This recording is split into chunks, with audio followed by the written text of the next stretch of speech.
started from my basement as a contractor and eventually grew it to 18 states and 173 million in sales. Booyah, baby!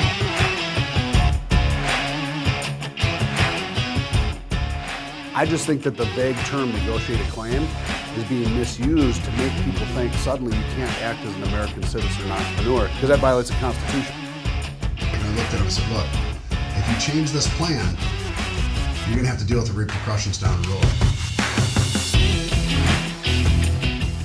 See, that's when I got in as a sales guy doing this, knocking doors. What do we do? Like, how do we grow? We had no idea. What you've created here now is like unbelievable.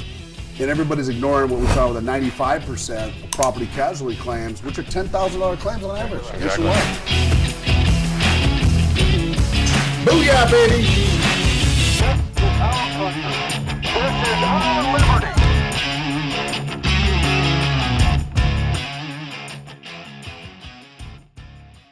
Hey guys, Anthony Delmedico, SVG, live on a Speakeasy. Haven't been on a Speakeasy for a couple weeks. It's been a while. I'm fortunate. Stephen Bush Law Firm, Bush Law Group, out of Jacksonville, Florida, policyholder attorney. Here in checking out the digital marketing and the filming. We're doing a little course inside SVG University on post-loss obligations. You're one of your favorite topics. It is. I love post-loss obligations. I think everybody, including contractors, should know what those post-loss obligations are. It's very important, and sometimes it can be the difference between whether or not you get paid or whether or not the check is delayed. Got to know those post-loss obligations. And we'll get into that in a minute, guys. Stephen was formerly, I mean, you've been in a policyholder attorney space since what, 2014 or 14, yep. 14? Yep. And prior to that, you were I was a contractor first. That's how I got started. I was a contractor. Contractor before an attorney. Yeah, many years. That was back when I was slim and my back didn't hurt. Chased a few storms. You had Chased several storms. Harvey yeah. or what? Wilma. Faye. Faye. Dude, I did Wilma. Yes, we did also Faye, Wilma. Florida. We did Hurricane Ike and Katrina. We did all those storms as a contractor. But then I became a public insurance adjuster, and I was a public adjuster for about 10 years before I became an attorney. So I've kind of been through all three phases of helping policyholders and fighting for them from the contractor stage now to being an attorney. Now, if you worked Wilma, you were in South Florida, you went through the pain that the South Floridians know what I'm talking about in the build process. Yes, I did. Couldn't find materials, couldn't get the Miami-Dade approval stamps, yep. Couldn't get your NOAs approved, the permits. The permits were a beast, and I remember taking those permits into the permit office, and they would be this big, and they would turn around and hand them back to you because you're missing one piece of paper. Just one little piece of paper. One piece of paper. And then you would wait for weeks before they get the permit even approved. It was unbelievable. Sometimes months before the permits would come out. Now, did you ever have a problem with your ladders disappearing while you're waiting on inspections? All the time. Nobody ever talks about that. Everybody talks about a lot of pain. I remember 15 to 20 grand a month in ladders. And ladders alone. Because in Miami, you had to have the ladder hooked up with the bungee cord 3 feet over. It had multi-levels. Had a ladder to be hooked up on every level. That's right. And you never knew when the inspector was coming out. It could be a week after you filed for the inspection. It could be 2 days. You never knew unless you had somebody sitting there. If they showed up and the ladder wasn't up on one of those elevations. They left. They left. And they wouldn't check your house. So your ladders would disappear.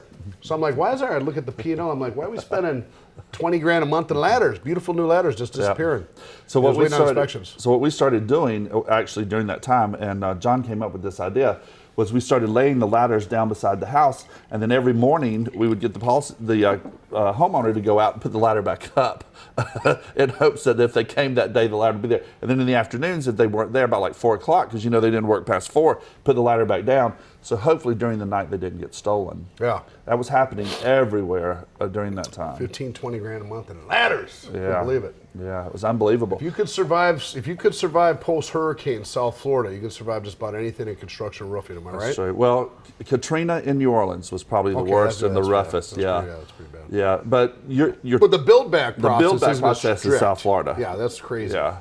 Yeah, and during Katrina in New Orleans, they just wanted you to put it on. They didn't care how you put it on, just put it on. South Florida, they'd make you tear it off and redo it. I used to complain to I had an attorney in South Florida just to help with collections and business process and dealing with South Florida politics.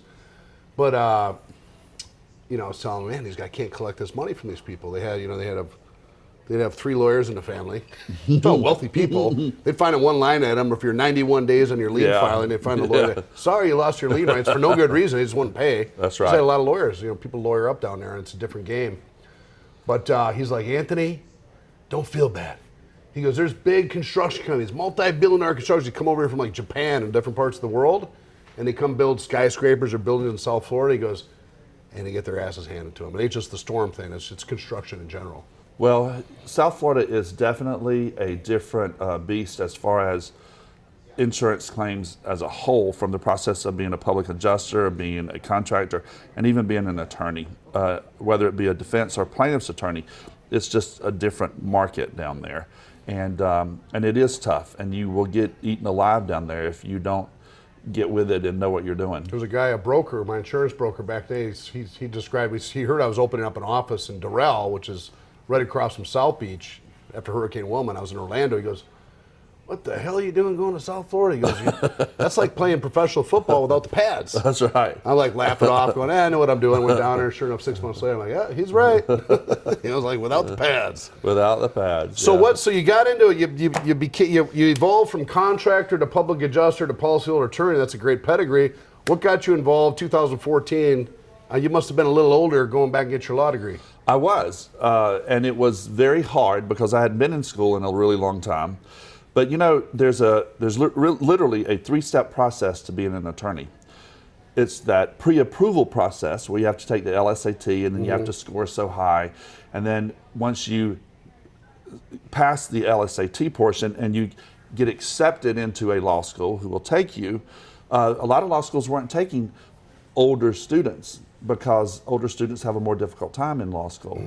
And So I thought they all wanted your money. well, they do, but there is an elimination process during law school, which is the second step that I want Okay. to talk about. So once you get into law school, the school that I went to, they were required to give Fs.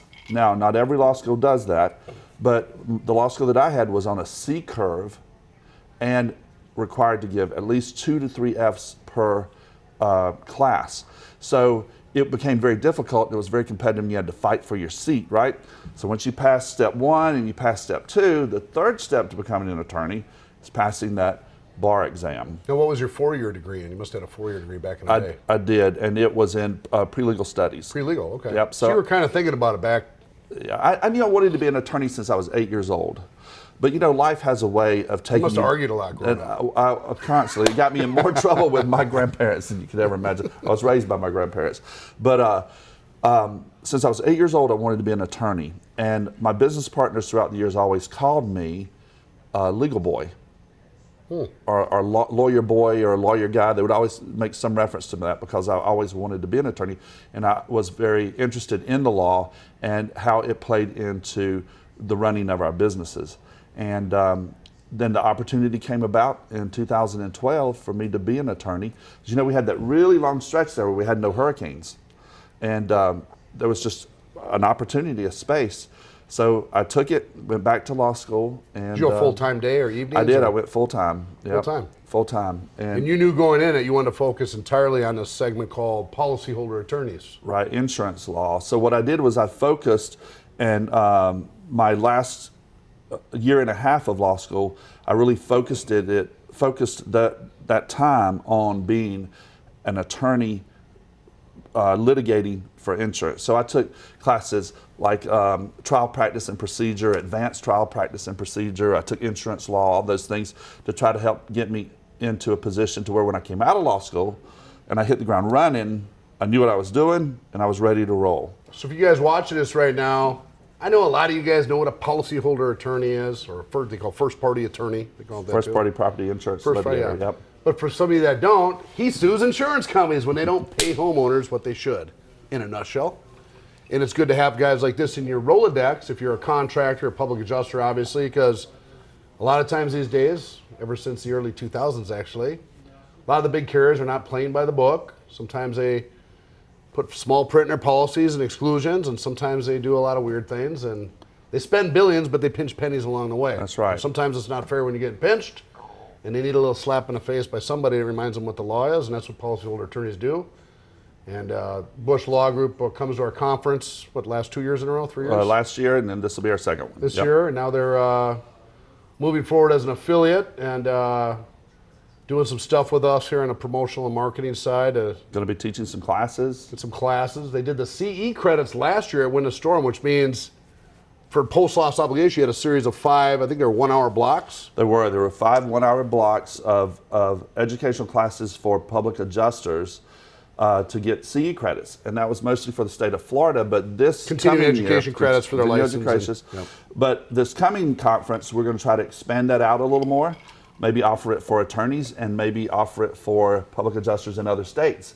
And so, if you guys have some states where you'd like to maybe get some CE credits, let us know, because we can start focusing the courses towards those states. It takes a really long time to put those courses together and then have them meet the criteria for the state requirements so that you can get those CEs. So we're planning it now. So if you have some, let us know, and we'll get started on those and consider those states for you. And contractors can attend this class, am I right, at Win the Storm if they want to learn? Absolutely. They're just not going to get any kind of continuing education Right. credits. As a matter of fact, I just had a contractor who sent me a messenger today that said that he attended that class, and it was one of the best classes that he took at Win the Storm, because he learned so much that he didn't really know. And I think it's important that contractors do take the class so you can be educated as well. Now, can't cross the line into UPA, unlicensed practice of public UPA. adjusting, but Upa is stupa. UPA is stupa. I will agree. But still got to walk the line. You got to know where to cross, where to cross. But you should know, as a contractor, you should be as educated as you can so you can better serve your customers. And why not know what those post-loss obligations are? And be able to help meet them. So remind me, what were the sub-chapters under? Because I remember it was a 5-chapter, it was a meaty. It was. So post-loss obligations you had. Right, so the first one is prompt notice. You got to give prompt notice. So what is prompt notice? What constitutes prompt notice? The second one is duty to cooperate. There's a cooperation clause in the policy, and what does that cooperation clause mean, and what does duty to cooperate actually stand for? It's on both sides, right? That's on both sides. That's exactly right.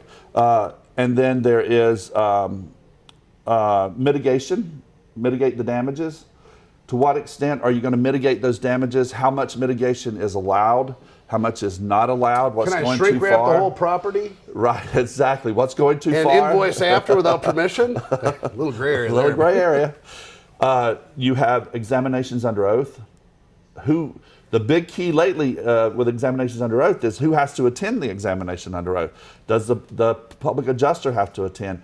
Does it stretch out and extend to the contractor to attend those examinations under oath?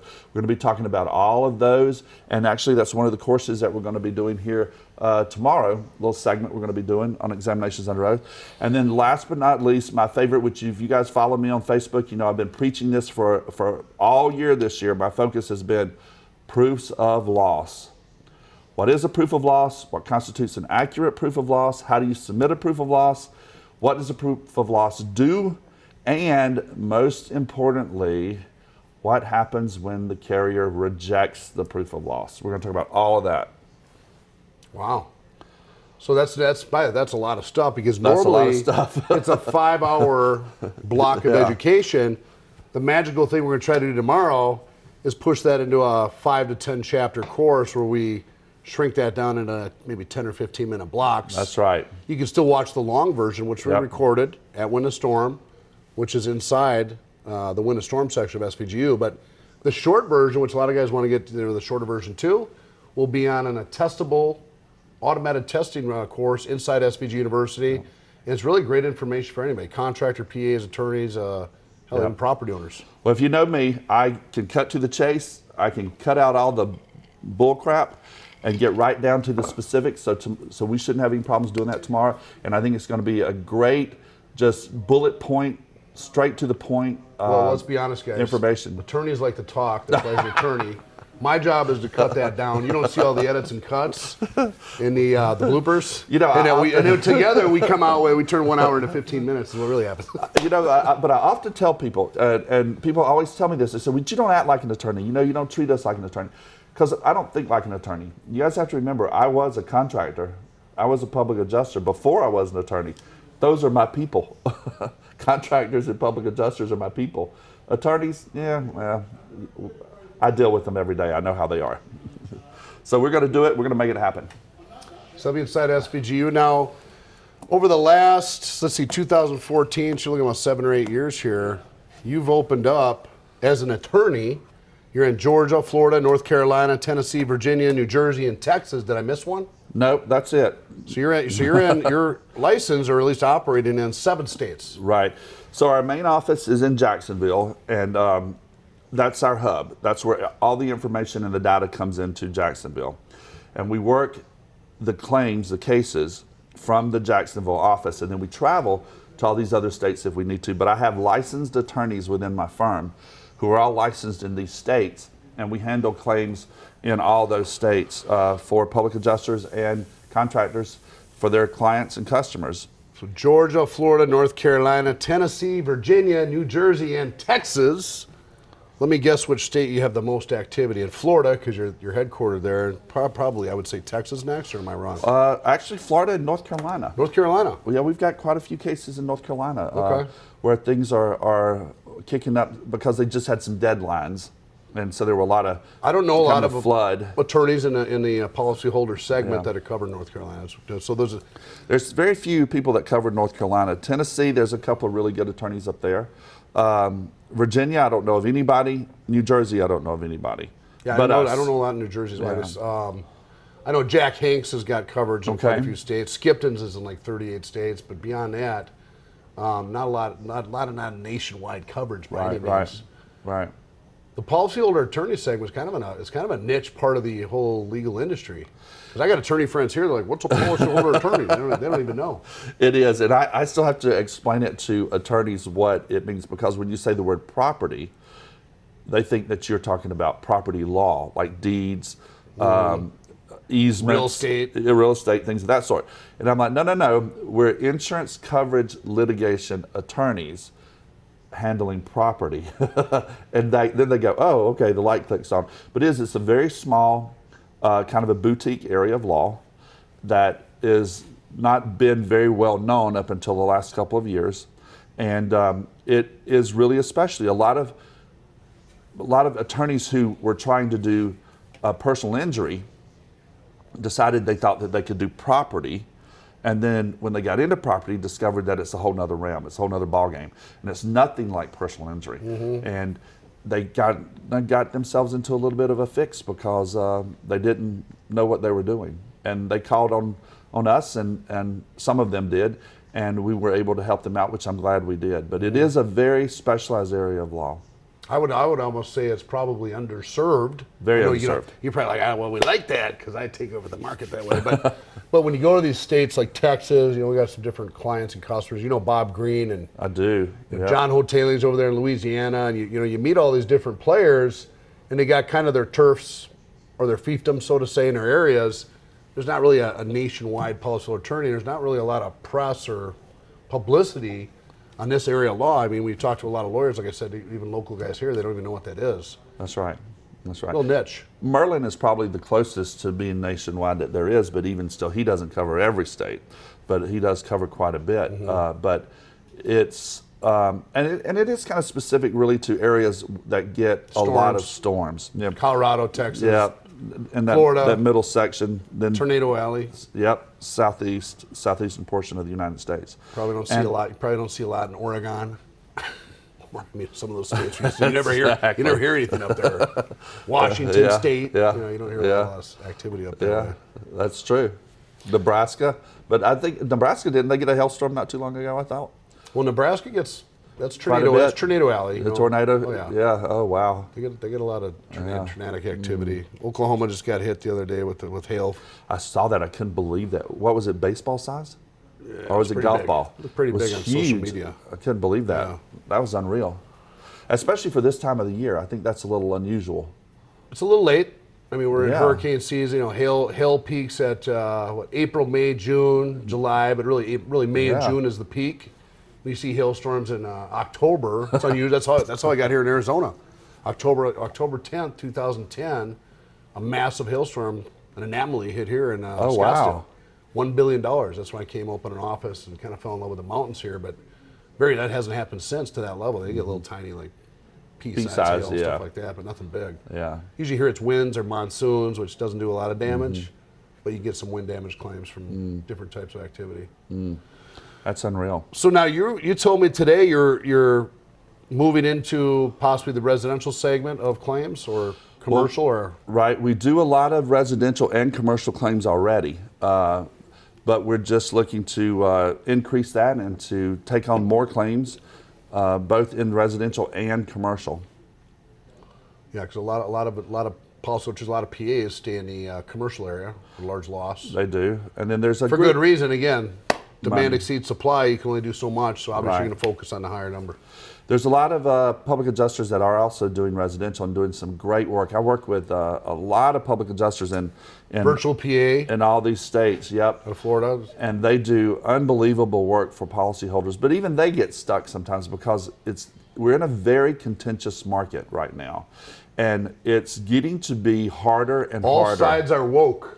All sides are woke. And they all know what each other's working on, and they know what each other knows. Yeah, I was talking with David Petnata, who is a policyholder attorney, great attorney, the other day, and he and I were talking, and he said, it's just gotten so hard. It used to not be so confrontational. You could call up the other side and say, hey, look, we've got this loss. Here's what our position is.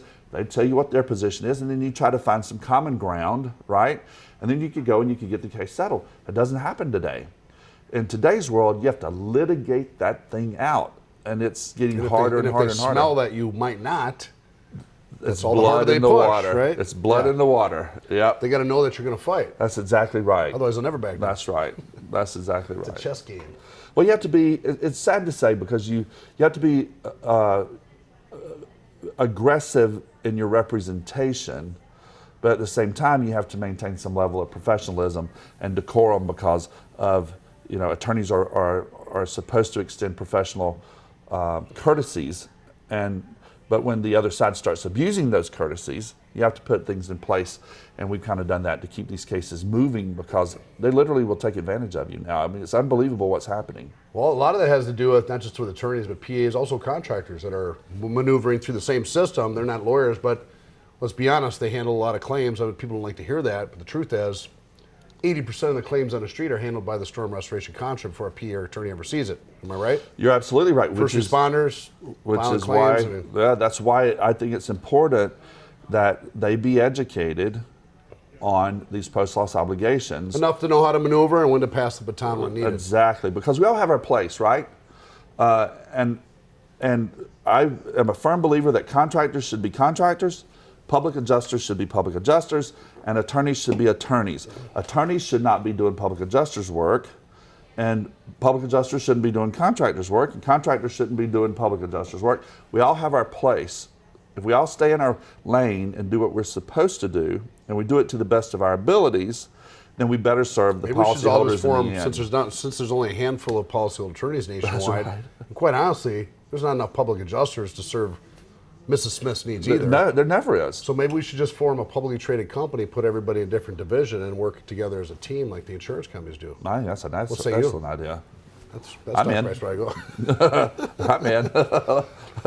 You wonder why there's not more consolidation sometimes on the attorney side and maybe even on the PA side. I see a little consolidation happening. You see firms joining arms now. I didn't see that a lot 10 years ago. Overall, the industry of PAs, attorneys, and contractors are actually working together more. Yeah. That was unheard of 10 years ago. I mean, people didn't even know what a public adjuster was 10 years ago, 80% of the contracting industry, or let alone a policyholder attorney. But you see a lot more of that engagement happening, which is good. See a little consolidation on a PA side, not much on the policyholder attorney side. No, I was just trying to think if I had seen where two policyholder firms have come together and I mean, so formed strategic one, and I lines. haven't. Let's say that you're in Yeah. So you're in Georgia, Florida, North Carolina, Tennessee, Virginia, or Texas. You obviously might have a REIT or a multifamily or a client that has properties in California. Right. Earthquake, fire hits there. Be nice to pick up the phone, have let's say your division or your brother firm or sister firm out there. Yeah, You're part of the same umbrella. You share a VIG together of some kind by passing those back and forth. I just haven't seen that on a massive scale on the attorney side. I wonder why. I don't know. Now, John Wood and I John Wood actually, day before yesterday, referred me a Georgia client, public adjuster in Georgia. Yeah, I think the referrals are there, but I'm talking about the more of a referrals are joint, there, right. like a legal joint venture type Exactly, thing. but I haven't seen any of that at all. No, None neither. of that at all. And I think it would be possible to do, like, I'll give you a great example. I want to get into Missouri. I get more calls asking me to be in Missouri, but I'm in the South, right?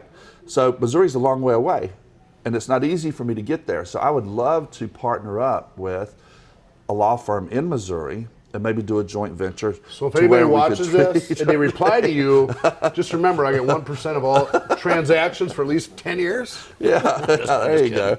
So something like that would be great, and I think that would be an excellent opportunity for maybe a firm in Missouri to grow Yeah. and to get another area of law that maybe they don't know. Might be a and we lawyer, it talk. might be a single attorney that works there. It's Yeah, maybe in the policy yeah. attorney space. He just doesn't have the Yeah. infrastructure perhaps, and you Which I do. Office. Yeah, because I have that in my Jacksonville office. I have a lot of staff there, so we're able to handle things and make sure things get moved or stay moving all the time, and that nothing falls through the cracks. Because as an attorney, we can't let that happen. We have to keep things going. I just think with all the the insurance companies are obviously consolidating, as you've seen, buyouts and acquisitions and mergers, True. sharing information by using the same attorneys and third-party firms, where that's where they get away with trade secrets going back and forth. Why they all have that consistent message script across 5 competing firms. Sorry, we don't handle Starter Ridge. Starter, that's a 20-year 3-tab. We only pay 5% waste. It's the same script you just heard from State Farm. Someone's sharing some script information there. Well, they're going to these conferences is what they're doing. They're holding conferences too. And let's don't fool ourselves. We're not the only ones that hold conferences. They do as well. And they pipe in this craziness into those conferences, and they teach them how to say this.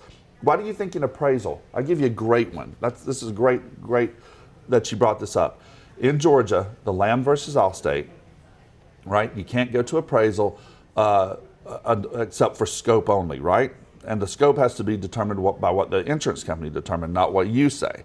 They get That's true? yeah, it's In crazy. black and white? It's crazy. So Absolutely crazy. you can't debate the price of the project? No, you cannot.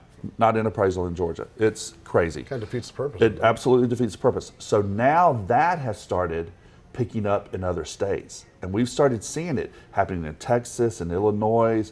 Well, it's funny because in other states, like in Illinois, the flip side, an appraiser for the insurance company told me 10 years ago that you can only appraise the price and not the scope, which means we couldn't go in there and say, hey, you forgot this roof was damaged. It was only what the original scope was by the original Right. adjuster. It was total flip. Come to find out in the court of law, they were wrong.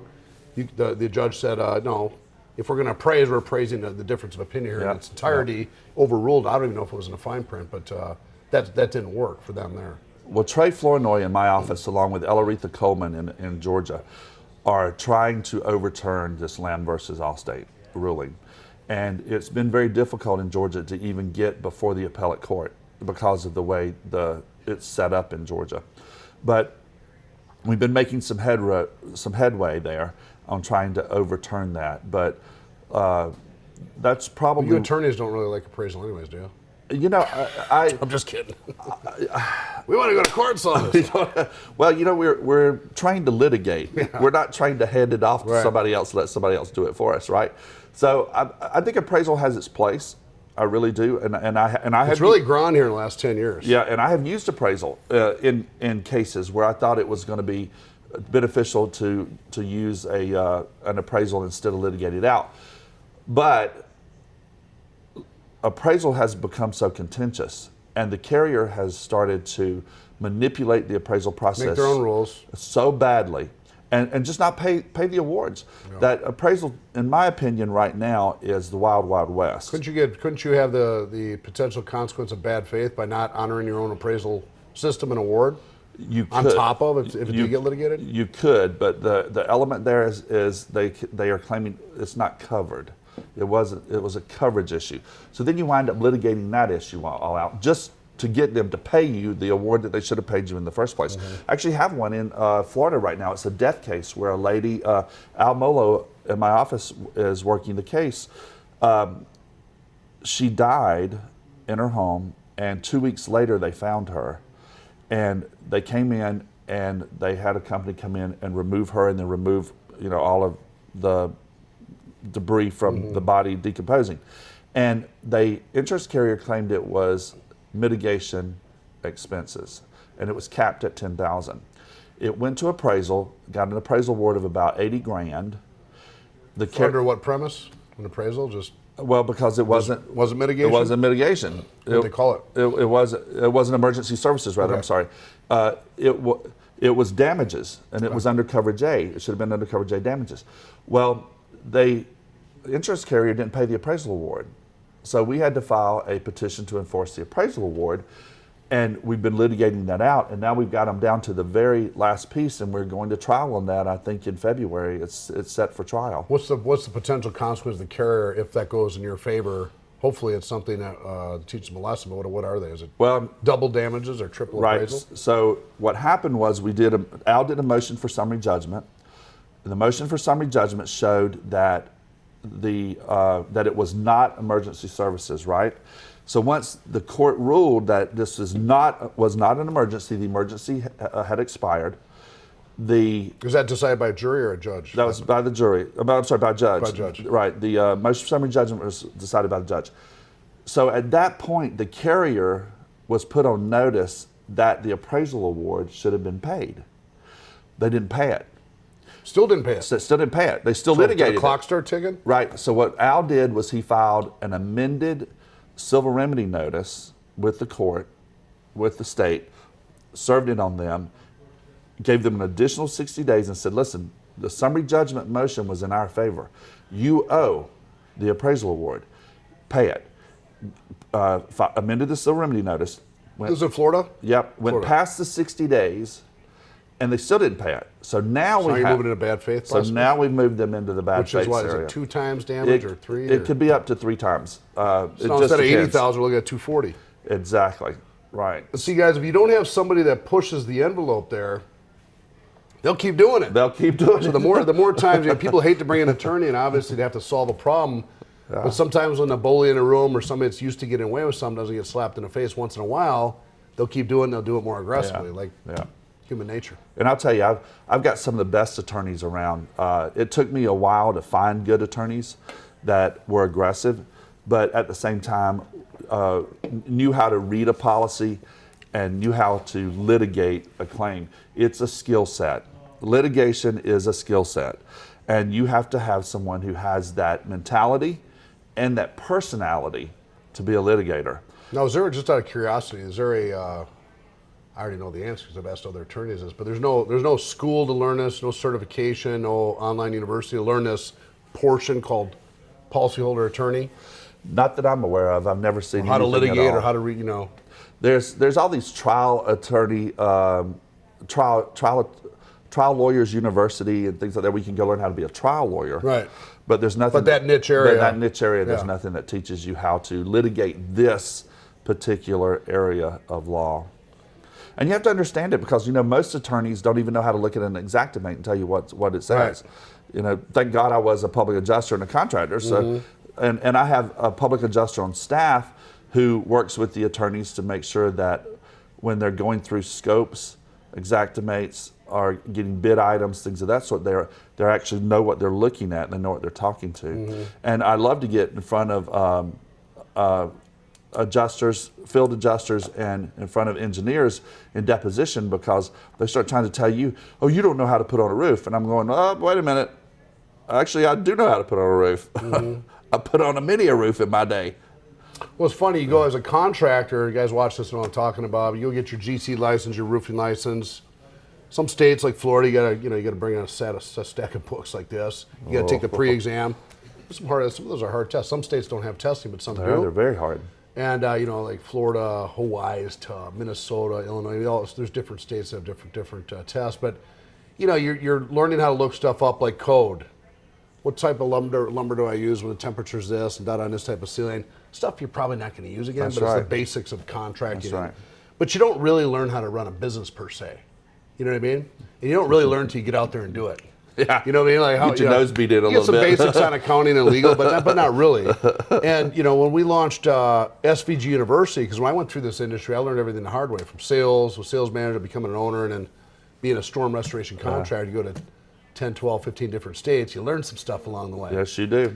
Especially when you add in the insurance carrier situation or storm restoration. So, and that's why we launched SVG University, was like teach some of these these newer companies coming up, like to save them 100,000 or $1 million in liabilities, and how to move faster through some of these hoops. And I always thought, looking back in that now, on the PA and policyholder side, because you're ultimately doing the same thing, helping this homeowner recover, but a different set of procedures in your lanes. Why someone hasn't really, whether you call it consolidation or became the nucleus of that, perhaps for training or consolidation. PAs too, same thing. Very much in a state of diaspora nationwide as far as a group. When you're thinking about all the claims, you're talking about $136 billion was paid out in insured losses last year.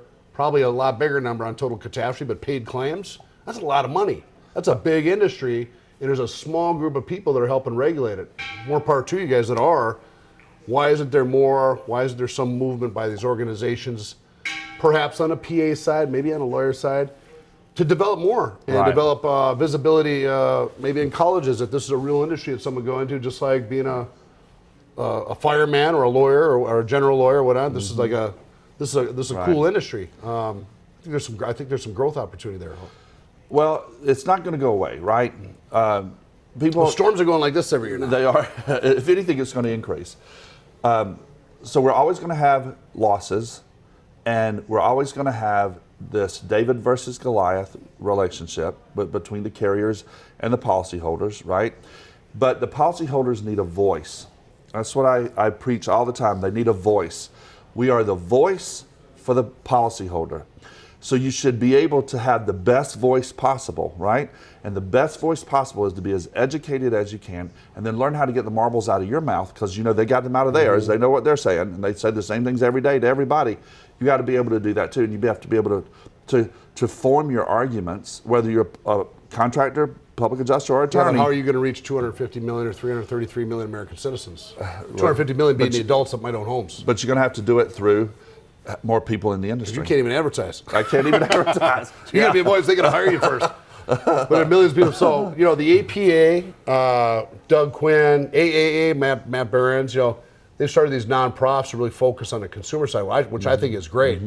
Doug's gone through some of these states and met with the attorney generals. Yep. And there's been a shift, I think, in the last 2 or 3 years since we brought some of these guys on stage to bring these issues in open light. It's all over video now on YouTube and stuff like that about what is really going on with all these shenanigans. So there's been a little shift, but there needs to be a lot more, on the broadcasting part of this. Well, there absolutely is. I'm a founding board member for the Florida Policyholders Cooperative, and it is an organization that's designed to represent and policyholders in Florida and Tallahassee at the legislative level, and to represent their interests, policyholders' interests. And what we're seeing from the legislature coming out last year and then already this year in the committee meetings is that the carriers are screaming louder and louder and louder. They have the resources. And they're probably doing this a lot. They have the resources. And they have Can you change this a little louder? the connections. They have like the one that came out in Florida. SB, what is it? SB 76. Oh yeah. my God. They have all these things already in place, and so their voice is much louder than the policyholders, because we're the devil. We're the one taking their money, because all of us are fraudsters, and we're all out to cheat, lie, and steal, and that's not true. Yeah. Public adjusters, contractors, and even policyholder attorneys, believe it or not, as a whole, are really there to represent the policyholders' best interests and to get them indemnified. That's all we're after, right? Is indemnification. And if the insurance company would just indemnify them, there would be no need for us. Yeah, they create their own. Well, they lie about coverages, like this $10,000 water limit, and like in Florida in particular, the citizens policy pretty locked in. All right, but some of the other policies, not so much. You know, there are policies out there where the $10,000 does not limit the damages. You get those under coverage A. So you get the $10,000 plus coverage A, and if you're smart and you know how to read the policy, you can then add another $10,000 for mold. But it's Another thing is, people buying policies on a spur of the moment, like me, that never reads their homeowners policies, this thick. There's another thing is more education, and I'm not saying a firm should do this, but organizations, I see these organizations out there, why not more education, maybe online education on how to read a policy ahead of time. To me, there seems like a huge opportunity in this area. It's a big insurance, is a big ticket item. Every American, you don't have a choice on homeowners insurance. By law, the banks make you carry it. That's right. You know what I mean? You really don't have a choice on car insurance. By law, you got to have an insured vehicle, right? So you're forced into paying these insurance plans, but there's not a lot of education. I think it's an opportunity, not necessarily for a law firm, possibly anybody, any entrepreneur out there, to create some kind of platform or portal that maybe rates insurance carriers, provides some basic education so it doesn't get to that point. Yep. Although you might like that get to that point, but you also might like a more educated marketplace that even understands what you are and what you do. Because I would venture to guess that the average homeowner doesn't know what a policyholder attorney is either. But look, if the whole thing about the post-loss obligations is if a contractor and a public adjuster understands post-loss obligations and those post-loss obligations are met, the carrier's still going to do what they're going to do anyway, right? They're either going to pay it or they're not. If they don't pay it, by the time the claim gets to me, it's set up in the right position so that we can move forward with litigation smoothly, right? But if it's not set up correctly because post-loss obligations were not met, then I have to go back and get those post-loss obligations met before I can get it. So the challenge for you is to get this curriculum that you created, and great job at Win a Storm last year. I'm glad you're doing that again. It's a great block of training. We got to squeeze that down, the shorter version, so some folks can digest that on a higher volume level. And then they might watch the longer one later based on X. Right. And then how do we get that education out to people in a mass form, which is obviously through digital. But even then, we're hitting a contract to go through this. It's an opportunity for growth because education leads to everything else. Everything else leads to education. That's exactly it. All right, stems from education. Yep. That's So guys, looking forward, Bush Law Group. Bush Law Group. I say Stephen Bush Law Firm. No, Bush Law Group, Jacksonville, Florida. Again, he covers Georgia, Florida, North Carolina, Tennessee, Virginia, New Jersey, and Texas. Policyholder attorney. He sues insurance companies, and his team is phenomenal. He's got a great structure set up. I've been to his office. I've seen it.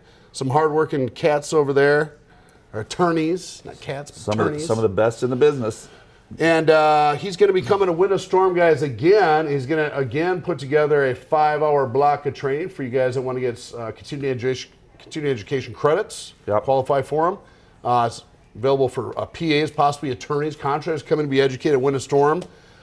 He's also going to have a short version of that course. Inside SVGU, we'll probably get it up. Well, Andre, I don't know, you're a little backed up. What do you think, a couple weeks? Yeah, right about, yep. Are we doing too much videography? Nope. I was over edit. Like, man, another edit, run around edits. But yeah, we'll get that up, and that'll be available for you guys inside SVGU. And what else?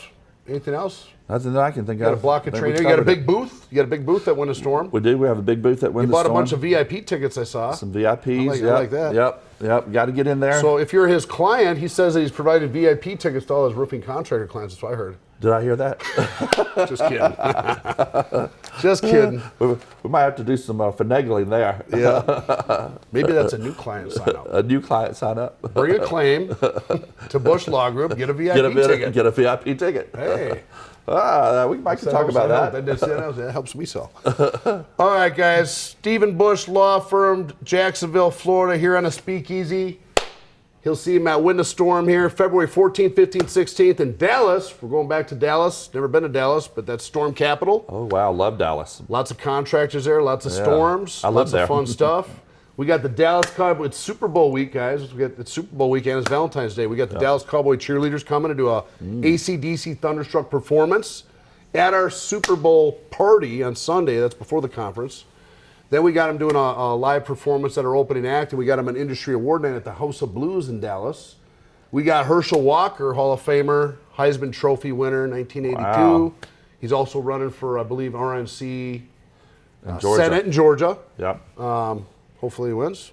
Hopefully. Won't get involved in what my politics are there, but maybe you know. But great guy, great story. And then we're looking for a coach. So some of you guys, everybody's got a famous football coach. You know, the theme this year at Winter Storm is the Super Bowl mindset, building winning teams, like what you did with your law firm there. Yep. And what does that mean? And so, you know, to me, the pro football, the athlete, reminds me of a top sales producer, like a multi-millionaire producer. Yep. He's out there, he's doing his thing, but you're dealing with ego and attitude, a little bit of entitlement. I was one of those guys too.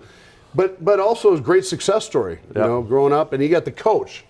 And the coach is an important part because in NFL, to win to go to the Super Bowl, you're managing a whole team of these guys.